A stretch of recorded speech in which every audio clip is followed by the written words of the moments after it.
नमस्कार, आप देख रहे हैं बीएनडी न्यूज। मैं हूं अभिषेक दुबे।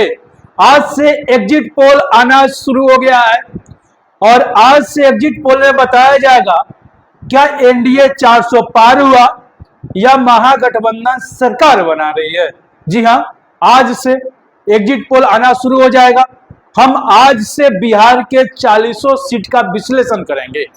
जी हां, 40 सीट में कौन उम्मीदवार कहां से विजयी हो रहा है और क्या एग्जिट पोल बता रहा है, हम एक एक करके बताएंगे।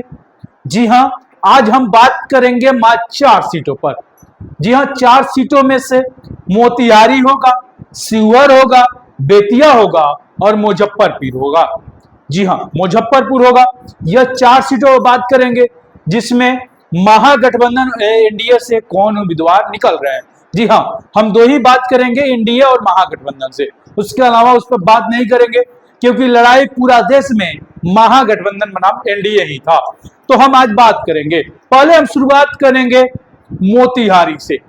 जी हां, मोतिहारी से, और मोतिहारी से शुरुआत करेंगे तो मोतिहारी से एनडीए के उम्मीदवार थे राधा मोहन सिंह। वहीं पर महागठबंधन के उम्मीदवार थे डॉक्टर राजेश कुशवाहा। राधा मोहन सिंह 10वीं बार मैदान में थे तो वहीं पर डॉक्टर राजेश कुशवाहा पहली बार मैदान में थे। राधा मोहन सिंह को विश्व पितामह कहा जाता है मोतिहारी का, सोचिए। और अगर ये जीतते हैं तो 7 मारेंगे, छक्का मार चुके हैं, 7 मारेंगे। अब हम बात करें वोट बहुमत की, तो यहां पर जिस प्रकार से पोलिंग हुई, जी हां, 58% का पोलिंग हुआ। और जिस प्रकार से पोल हुआ उस प्रकार से हमने जब इस पर रिसर्च किया तो राधा मोहन सिंह का जो बहुमत जीत का था वो लगभग 2 लाख से 2,15,00,000 तक था। जी हाँ, 2 लाख से 2,15,000 से था। यानी कि डॉक्टर राजेश कुशवाहा की यहां लगभग 2 लाख से हार हो रही है। जी हाँ, लड़ाई थी, लेकिन लड़ाई थोड़ी सी चूक हुई है, लेकिन लड़ाई अभी भी बताया जा रहा है कि लड़ाई है। लेकिन हम आपको एग्जिट पोल बता रहे हैं कि यहां राधा मोहन सिंह बाजी मार रहे हैं। अब हम बात करेंगे शिवहर की। जी हाँ, शिवहर की, जहां से लवली आनंद, रितु जायसवाल, उसके अलावा एमआईवाई से राणा रणजीत सिंह और एक इंडिपेंडेंट का नाम लेना भी नहीं छोड़ना चाहिए। जी हाँ, योगी अखिलेश्वर दास। जी हाँ, योगी अखिलेश्वर दास जो भाजपा में थे लेकिन इंडिपेंडेंट चुनाव लड़ रहे थे। लवली आनंद जो एनडीए के सीट से चुनाव लड़ रही थी यानी जेडीयू से।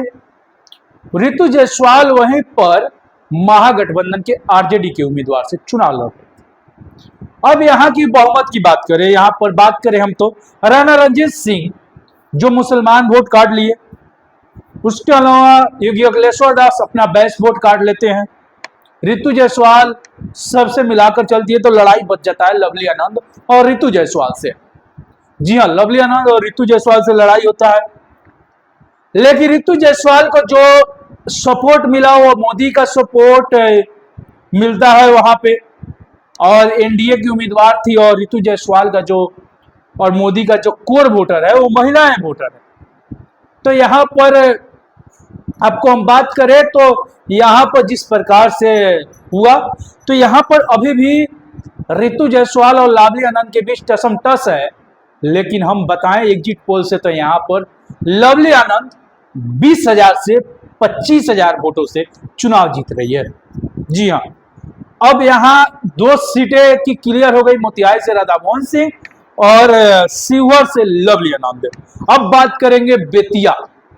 जी हां, मोतिहारी के सटा हुआ जिला बेतिया, जहां से संजय जायसवाल और मदन मोहन तिवारी, जी हां, ब्राह्मण बनाम जायसवाल यानी बैस, यहां चुनाव लड़े थे।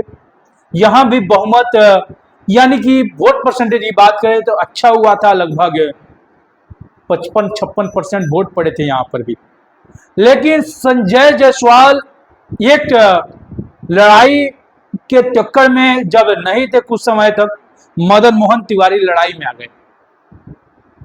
लेकिन अभी भी हम आपको बता दें कि मदन मोहन तिवारी लड़ाई से हारे नहीं है। जी हां, ये आपको बता रहे हैं ये आपको शौक लगेगा कि मदन मोहन तिवारी यहां से हारे नहीं हैं। जी हाँ, यहां अगर आपको बताएं कि यहां पर जीत परसेंटेज का रहेगा तो मात्र 5 से 7,000 रहेगा।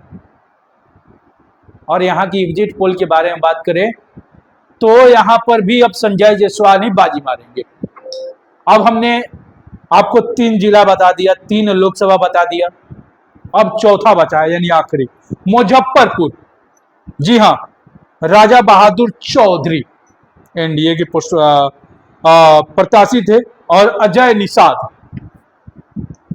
जी हाँ, अजय निषाद और राज बहादुर चौधरी। यह देखते हुए हम आप सभी को बता दें कि यहां पर जो भी था, यहां पर निषाद वोट मुजफ्फरपुर में बहुत ज्यादा है और यहां पर निषाद वोट है और राज बहादुर चौधरी का यहां पर स्थिति थोड़ा सा डलमडोल है और यहां पर राज बहादुर चौधरी का जो है समीकरण हार रहा है। जी हाँ, यहाँ पर अजय निषाद चुनाव लड़ रहे हैं और जितने का परसेंटेज होगा, जितने का जो वोट होगा वो 25,000 से 30,000 होगा या इससे विपरीत हो सकता है। इसकी बात हमने जितना भी आपको बताया, ये सारे चीजें जितनी भी वोट बताई, अगर इसका विपरीत होता है तो ये एग्जिट पोल है, स्पष्ट एग्जिट पोल नहीं होता है। तो यहां पर हमने 4 सीटों पर बात किया जहां एनडीए 3 सीट और एक महागठबंधन अभी भी यहां चुनाव जीत रही है मेरे एग्जिट पोल से। आपको क्या कहना है? कमेंट खुला हुआ है, जरूर बताइएगा। आपका राय महत्वपूर्ण है क्योंकि एग्जिट पोल सामने है। जय हिंद।